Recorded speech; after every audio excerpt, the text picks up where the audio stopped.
జై శ్రీమన్నారాయణ.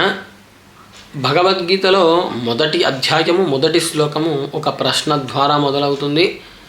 అది ధృతరాష్ట్రుడు సంజయునితోని అడుగుతాడు, ఓ సంజయ, ధర్మక్షేత్రము కురుక్షేత్రము అయినటువంటి రణభూమి యందు నా కుమారులు మరియు పాండు కుమారులు ఏమి చేయుచున్నారయ్యా? యుద్ధానికి సిద్ధమై ఉన్నటువంటి నా కుమారులు మరియు పాండు కుమారులు ఏమి చేస్తున్నారు అని అడుగుతాడు.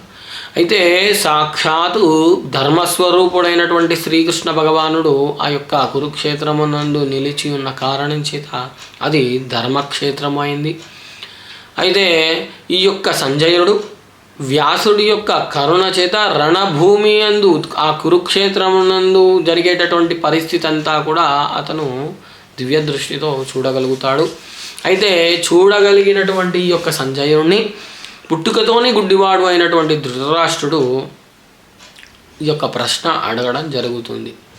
ఆ ప్రశ్న ద్వారా మనము అవగతం చేసుకోవచ్చు, నా కుమారులు మరియు పాండు కుమారులు అనే ఒకే వంశానికి చెందినటువంటి వాళ్ళు అయినా కురు సంతతి కేవలము నా కుమారులే అన్న భావనతోనే నా కుమారులు మరియు పాండు కుమారులు ఏమి చేస్తున్నారయా అని అడుగుతాడు.